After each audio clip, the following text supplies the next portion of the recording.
Hello everyone, welcome to my channel. चलिए start करते हैं आज का टॉपिक। आज हम लोग डिस्कस करेंगे होम साइंस का बहुत ही इंपॉर्टेंट सा टॉपिक है डिसीजन मेकिंग, यानी निर्णय क्रिया। ठीक है, कोई भी काम होता है हम लोग को डिसीजन लेना पड़ता है, चाहे वो छोटा काम हो चाहे वो बड़ा काम हो। निर्णय एक महत्वपूर्ण भूमिका उसमें निभाता है। ठीक है, तो आज का सेशन स्टार्ट करें। इससे पहले मैं आपको प्रीवियस ईयर के क्वेश्चंस दिखाऊंगी। तो फ्रेंड्स, एक बात और ध्यान रखिएगा कि मैं जितने भी क्वेश्चंस दिखाऊंगी उनके आंसर्स नहीं बताऊंगी। आप आंसर्स जो है सेशन के बाद, सेशन में से आपको आंसर मिल जाएंगे। आप उस आंसर्स को जो है कमेंट बॉक्स में लिख के मुझे ज़रूर बताइएगा। ऐसा नहीं है कि पूरा क्वेश्चन और आंसर लिखने की ज़रूरत है, आप बस फर्स्ट का ए या फर्स्ट का बी इस तरीके से लिख सकते हैं। ठीक है, तो इससे मुझे भी लगेगा कि हाँ, मैंने कुछ अच्छा सा सिखाया और आप लोगों ने अच्छे से इसको ऑब्जर्व किया और आगे सीख लिया। ठीक है, इससे मुझे भी अच्छा लगेगा, मेरी भी नॉलेज और इंक्रीज़ होती रहती है। आप लोगों के साथ कनेक्ट होने से मेरी नॉलेज भी है जो है डे बाय डे इंक्रीज़ ही हो रही है, तो मैं भी सीख ही रही हूँ अच्छे से। ठीक है फ्रेंड्स, तो आप लोग ज़रूर इसके आंसर्स दीजिएगा कमेंट बॉक्स में। तो सबसे पहले मैं क्वेश्चंस दिखाऊंगी। फ्रेंड्स देखिए, ये क्वेश्चंस है, आप लोग ध्यान से देख लीजिए, चाहे तो स्क्रीनशॉट ले लीजिए या पॉज करके इसको नोट डाउन कर लीजिए। ये सारे एग्ज़ाम में आए हुए क्वेश्चंस हैं, मैंने ईयर भी जो है लिखा हुआ है, आप लोग ध्यान दीजिएगा और कोशिश करिएगा इन सब के आंसर्स देने की।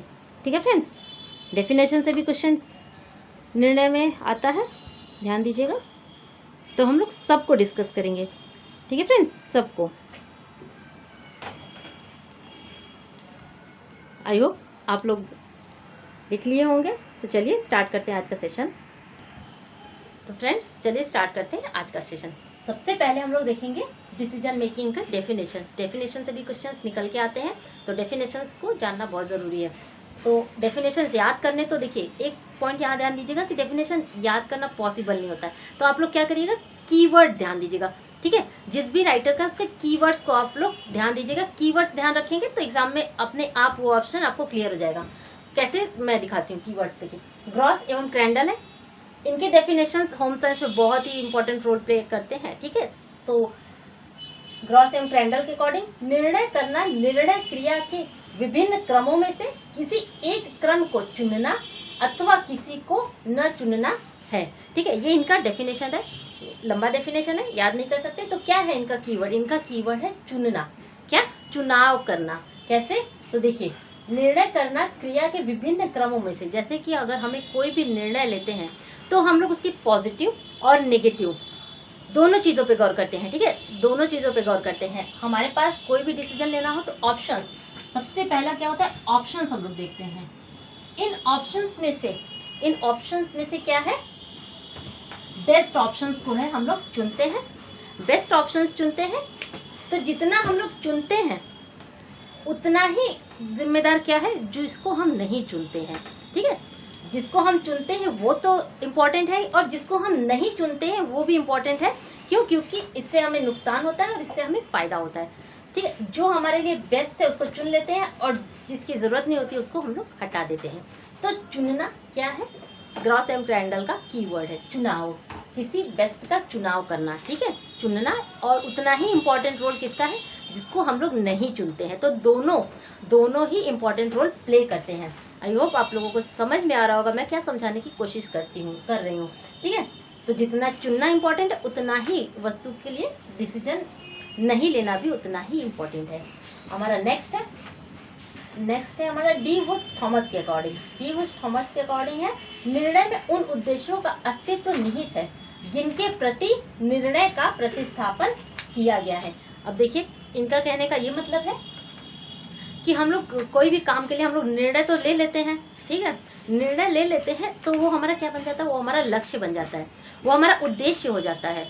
तो वो चाहे वो शॉर्ट टर्म के लिए हो चाहे वो लॉन्ग टर्म के लिए हो। ठीक है, जैसे कि मुझे कल क्या पढ़ाना है, ठीक है, मुझे क्या पढ़ाना है, कौन सा टॉपिक मुझे पढ़ाना है, तो वो टॉपिक पहले मैं सिलेक्ट करूँगी। ठीक है, तो वो हमारा क्या हो गया, वो मेरा क्या हो गया, वो उद्देश्य होगा, वो मेरा लक्ष्य हो गया।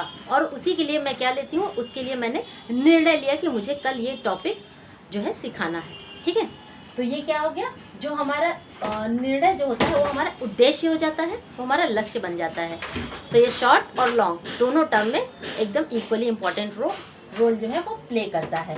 ठीक है, नेक्स्ट है हमारा नेक्स्ट है हमारा GLM शेकल के अकॉर्डिंग। ठीक है, GLM शेकल के अकॉर्डिंग निर्णय लेना रचनात्मक मानसिक क्रिया का केंद्र बिंदु है। देखिए, हमारी मानसिक क्रिया का क्या है, केंद्र बिंदु है। ये इनका कीवर्ड है, किसका, GLM शेकल।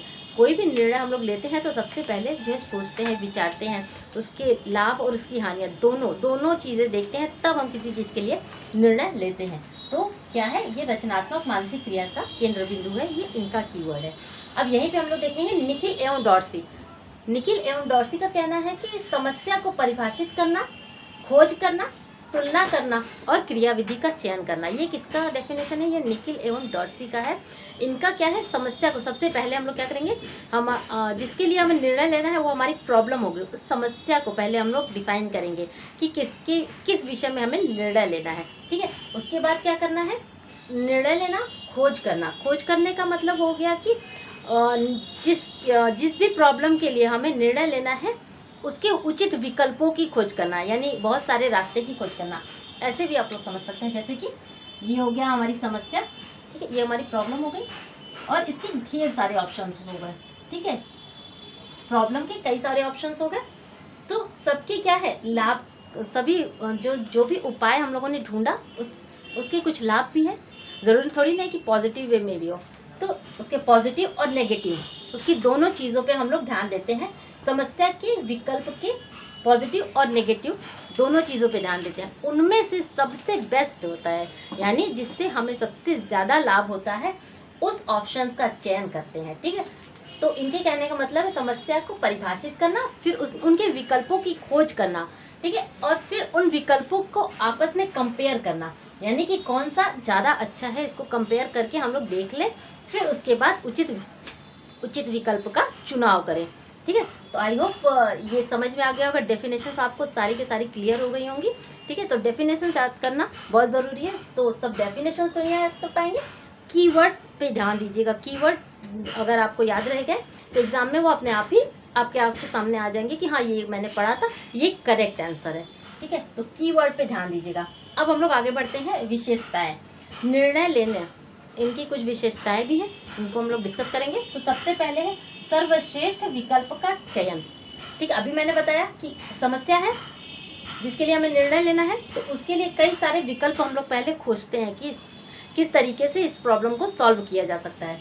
ठीक है, तो उसके लिए कई विकल्पों को खोजते हैं और उनमें से बेस्ट जो सबसे ज़्यादा हमें हमारे उद्देश्य की पूर्ति करता है, उस विकल्प का चयन करते हैं। तो सर्वश्रेष्ठ विकल्प का चयन भी क्या है, निर्णय का एक महत्वपूर्ण निर्णय लेने की क्रिया की विशेषता है। दूसरा है विचार विमर्श एवं चिंतन। तो कोई भी डिसीजन बिना विचार विमर्श और चिंतन के हम लोग नहीं ले सकते हैं। ये इनके डेफिनेशन में भी है, GLM शेकल के। ठीक है, निर्णय लेना रचनात्मक मानसिक क्रिया का केंद्र बिंदु है।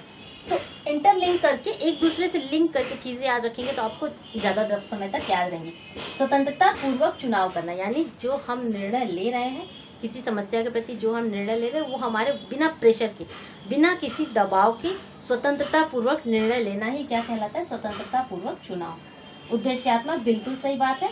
जब हम निर्णय लेते हैं तो वो हमारा क्या बन जाता है, वो हमारा लक्ष्य बन जाता है, वो हमारा उद्देश्य हो जाता है कि हमको इसको पूरा करना है। ठीक है, समय बहुत ही इंपॉर्टेंट रोल प्ले करता है। कोई भी विकल्प हो, तो चाहे ये चाहे जो भी विकल्प हो, हम लोग पहले ये देखेंगे कि इसको पूरा होने में कितना समय लगेगा, इससे चीज़ पूरी होने में कितने समय लगेगी। ठीक है, तो समय जिसमें सबसे कम लगता है वो विकल्प हम लोग चुन लेते हैं। तो समय को भी ध्यान रखना ज़रूरी है। ज्ञान, कौशल और अनुभव। ज्ञान, कौशल और अनुभव भी इम्पॉर्टेंट होते हैं। जैसे कि एक्सपीरियंस, कहते हैं ना कि ये काम मैंने भूतकाल में मैंने पहले ये काम किया है, अब इसको मत करिए क्योंकि इससे नुकसान होता है। ठीक है, तो एक्सपीरियंस भी बहुत ही ज़्यादा मायने रखते हैं किसी भी चीज़ के लिए निर्णय लेने में। तो फ्रेंड्स, आई होप आपको डिसीजन मेकिंग का कॉन्सेप्ट और उसकी विशेषताएं अच्छे से समझ आ गई होंगी। अब हम लोग देखेंगे डिसीजन मेकिंग के प्रकार। तो चलिए फ्रेंड्स, अब स्टार्ट करते हैं हम लोग डिसीजन मेकिंग के प्रकार। ठीक है, यानी निर्णय कितने प्रकार के हम लोग ले सकते हैं, उन सब चीज़ों को एक एक करके डिस्कस करेंगे। तो सबसे पहले है व्यक्तिगत एवं सामूहिक निर्णय।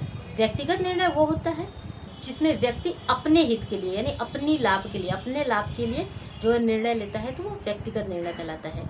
और जो निर्णय समूह में या परिवार के लिए लिया जाता है, तो वो क्या होता है, वो सामूहिक निर्णय होता है। क्यों? क्योंकि परिवार की भलाई के लिए या समूह की भलाई के लिए लिया गया कोई भी निर्णय वो सामूहिक निर्णय कहलाता है। कोई भी काम हो अगर मिल के करना है तो सबको मिल बैठ के जो है उसके ऊपर डिस्कस करेंगे, तब जाके कोई निर्णय लेते हैं। जैसे कि एग्जाम्पल ले लीजिए, घर है, घर में कई व्यक्ति हैं, तो उनके काम को बांटना, कौन सा व्यक्ति कौन सा काम करेगा, कौन सा व्यक्ति कौन सा काम करेगा, तो ये क्या हो गया, ये सामूहिक निर्णय का एग्जाम्पल है। एग्जाम्पल पे ध्यान दीजिएगा, एग्जाम्पल इंपॉर्टेंट है, ठीक है।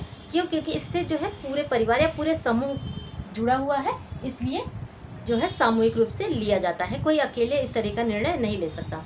अकेले का निर्णय क्या होता है, व्यक्तिगत निर्णय होता है जो वो खुद के लिए लेता है। जैसे कि पढ़ाई करना उसका खुद का डिसीजन है, खाना खाना उसका खुद का डिसीजन है, मार्केट जाना उसका खुद का डिसीजन है। लेकिन घर के कामों को बांटना ये क्या है, ये सामूहिक निर्णय का उदाहरण है, ठीक है। नेक्स्ट देखते हैं मुख्य एवं गौण निर्णय। मुख्य एवं गौण निर्णय, इसमें क्या है, मुख्य मतलब बड़े निर्णय और गौण यानी छोटे निर्णय। तो जो बड़े निर्णय होते हैं वो क्या होते हैं, वो एक बार लिए जाते हैं, बार बार नहीं लिए जाते। और जो गौण निर्णय होते हैं, छोटे निर्णय, वो मतलब कि वो जल्दी जल्दी लिए जाते हैं। जैसे कि हमें रोज कुछ ना कुछ प्लान करते हैं, उसके लिए हम लोग डिसीजन लेते हैं कि आज ये करना है, ये करना है, ये करना है। तो ये क्या हो गया, ये हमारा गौण निर्णय हो गया। जैसे कि आज खाने में क्या बनेगा, आज हमें मार्केट जाना है, बच्चों को पढ़ाना है, तो ये हमारा गौण निर्णय होता है। इसको हम लोग रोज़ के रोज़ लेते हैं। और मुख्य निर्णय क्या हो गया, जैसे कि गाड़ी लेना, घर लेना, ठीक है, अपने किचन के लिए कोई बड़ा सामान लेना, तो ये क्या हो गया, ये मुख्य निर्णय हो गया, क्योंकि इसके लिए रोज़ रोज़ नहीं लिया जाता है और ये एक ही बार लिया जाता है। और गौण निर्णय क्या होता है, ये हम लोग अपने टाइम टू टाइम डेली के बेसिस पे लेते हैं। अब देखेंगे हम लोग अल्पकालीन तथा दीर्घकालीन निर्णय। ये भी क्या है, मुख्य और गौण निर्णय की तरह ही है, लेकिन क्या होता है, अल्पकालीन निर्णय और दीर्घकालीन निर्णय। यानी अल्पकालीन यानी जो छोटे निर्णय होते हैं वो क्या होते हैं, वो अल्पकालीन होते हैं, और जो मुख्य निर्णय होते हैं वो दीर्घकालीन होते हैं, क्योंकि लंबी अवधि लग जाती है इनको पूरा होने में, और अल्पकालीन निर्णय को पूरा होने में कम समय लगता है। और एक पॉइंट और याद ध्यान दीजिएगा कि अल्पकालीन निर्णय में जो रिस्क कम होता है, ठीक है, रिस्क यानी जोखिम कम होता है, और अनिश्चितता भी कम होती है, कंफर्मेशन भी कम होता है, ठीक है, नहीं कंफर्मेशन अधिक होता है, उसमें अनिश्चितता अधिक होती है, और इनके न पूरे होने पे हमें ज़्यादा नुकसान भी नहीं होता है। लेकिन दीर्घकालीन निर्णय में क्या होता है, रिस्क अधिक होता है, ठीक है, जोखिम अधिक होता है, और अनिश्चितता भी अधिक होती है कि पूरा होगा या नहीं होगा, और नहीं हुआ तो हमें कितना बड़ा नुकसान होगा। तो इस तरीके से अल्पकालीन और दीर्घकालीन निर्णय है। एग्जाम्पल ध्यान दीजिएगा, अल्पकालीन निर्णय क्या होता है, जोखिम भरा नहीं होता है, और जो दीर्घकालीन निर्णय होता है वो हम लोग लेते तो एक ही बार है, लेकिन वो बहुत ही ज़्यादा जोखिम भरा होता है। हमारा नेक्स्ट है नियोजित एवं अनियोजित निर्णय, ठीक है। नियोजित निर्णय क्या होता है, जो हम लोग पहले से प्लान किए होते हैं, जिसको हम लोग पहले से प्लान किए होते हैं वो हमारा नियोजित निर्णय की श्रेणी में आता है। और जो एक्सीडेंटली यानी तुरंत निर्णय जो लिया जाता है, जैसे कि कोई दुर्घटना घट गई तो उसका प्लान तो कोई किया नहीं रहता है, दुर्घटना घट गई तो उसके लिए जो तुरंत डिसीजन लिया जाता है कि ये करना है, ये करना है, ये करना है, तो ये क्या हो गया, ये अनियोजित निर्णय हो गया, क्योंकि ये हमें ऑन द स्पॉट यानी कि समय परिस्थिति सब कुछ देख के तुरंत लेना पड़ता है। तो तुरंत निर्णय क्या हो गया, अनियोजित होता है, वो प्लान नहीं होता है। और नियोजित निर्णय क्या होता है, वो पहले से प्लान होता है, ठीक है, कि ये करना है, ये करना है। आई होप आपको सब चीज़ें कॉन्सेप्ट और एग्जाम्पल ध्यान दीजिएगा, ठीक है। केंद्रीय एवं सहायक निर्णय, अब ये केंद्रीय एवं सहायक निर्णय एक दूसरे से कैसे कनेक्ट मैं बताती हूँ। जैसे कि किसी हाउसवाइफ को, एक हाउसवाइफ हूँ तो मैं उसके एग्जांपल ज़्यादा दूंगी, क्योंकि वो प्रैक्टिकल लाइफ से अगर आप चीज़ें जोड़ के देखेंगे तो आपको चीज़ें समझ में आएंगी। तो जैसे वर्किंग वूमेन है, ठीक है, तो उसको ढेर सारी टेंशन रहती है कि उसके घर के बाकी काम, अगर वो बाहर काम करने जाएगी तो उसके बाकी काम कैसे पूरे होंगे, ठीक है। तो उसके बाकी कामों के करने के लिए उसको ज़रूरत पड़ती है किसकी, अपने फैमिली मेम्बर के सपोर्ट की, ठीक है। तो उसके अगर बाकी यानी सहायक जो काम जो है वो पूरे होते रहेंगे तो वो अपना मुख्य काम जो है वो अच्छे से कर पाएगी। यही होता है केंद्रीय एवं सहायक निर्णय। जब उसके बाकी काम अच्छे से होंगे तो वो अपना मुख्य काम जो है वो अच्छे से कर पाएगी, ठीक है। तो आई होप इसके प्रकार आपको अच्छे से समझ आ गए होंगे। अब हम लोग देखेंगे निर्णय लेने के चरण, ठीक है। निर्णय लेने के कितने चरण होते हैं ये अलग अलग शिक्षा शास्त्रियों ने अलग अलग बताया है। तो इनमें से सबसे ज़्यादा इम्पोर्टेंट है, देखिए, जॉन डीवी का। जॉन डीवी ने निर्णय लेने के कितने प्रकार बताए हैं, तो इन्होंने 3 प्रकार बताए हैं, 3 टाइप्स बताए हैं। कौन कौन से? तो सबसे पहले समस्या क्या है, यानी प्रॉब्लम क्या है जिसके लिए निर्णय लेना है। फिर विकल्प क्या है, यानी उचित विकल्प कौन कौन से हैं। और तीसरा है उन उचित विकल्पों में से उत्तम विकल्प कौन सा है, उसका चुनाव करना। ये जॉन डीवी ने बताया है। निर्णय लेने के उनके 3 स्टेप हैं। ठीक है, अब आगे देखते हैं फ्रेंड्स, चलिए आगे बढ़ते हैं। अभी हम लोगों ने जॉन डीवी का देखा कि निर्णय लेने के लिए किस किस प्रोसेस से होकर गुजरना पड़ता है या फिर उसके स्टेप कौन कौन से। अब हम लोग देखेंगे ग्रॉस एवं क्रेंडल। इन्होंने कितने स्टेप बताए हैं? तो इन्होंने 5 स्टेप बताए हैं। ध्यान दीजिएगा, इन्होंने 5 स्टेप बताए हैं। कौन कौन से? समस्या परिभाषित करना, विकल्पों की खोज करना और विकल्पों के संदर्भ में सोचना, एक विकल्प का चयन करना, मतलब एक उचित विकल्प जो सबसे ज़्यादा बेनिफिशियल हो उसका चयन करना, और निर्णय के उत्तरदायित्व को स्वीकारना। ठीक है, तो डिसीजन मेकिंग क्या होता है कि ये जरूरी थोड़ी है कि हमेशा प्रॉफिट ही दे। ठीक है, लॉस भी होता है, हमें पॉजिटिव भी होता है और नेगेटिव भी होता है। तो उस चीज़ को निगेटिव, अगर पॉजिटिव है तो बहुत अच्छी बात है, अगर नेगेटिव में अगर रिजल्ट आ गया तो उसको भी एक्सेप्ट करना जो है आना चाहिए। ठीक है, तो ये ग्रॉस एवं क्रेंडल का है स्टेप। और कुंज एवं ओडोनल, अब इनके स्टेप देख लीजिए।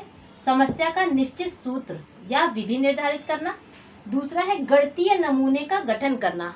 ठीक है, इन्होंने स्टैटिकल मेथड बताए हैं। तीसरा है नमूने में से हल ग्रहण करना, चौथा है नमूने का परीक्षण करना, पांचवा नमूने और हल का नियंत्रण, और छठा है हल को प्रभाव में लाना। इन्होंने कितने दिए हैं? इन्होंने कुल 6 प्रोसेस दिए हैं। ठीक है, ध्यान दीजिएगा, जॉन डीवी ने 3 दिए हैं, ग्रॉस एवं क्रेंडल ने 5 दिए हैं और कुंज एवं ओडोनल ने 6 दिए हैं। तो आई होप फ्रेंड्स आपको आज की वीडियो अच्छी लगी होगी। अच्छी लगे तो प्लीज़ लाइक करिए, ज़्यादा से ज़्यादा शेयर करिए जिससे कि लोग इस चैनल से जुड़ सकें। ठीक है, और चैनल को सब्सक्राइब कर लीजिए। और ध्यान दीजिएगा कि आंसर देना, क्वेश्चन के आंसर देना मत भूलिएगा, मैं वेट करूँगी। ठीक है, मिलते हैं फिर नेक्स्ट वीडियो में, तब तक के लिए थैंक यू।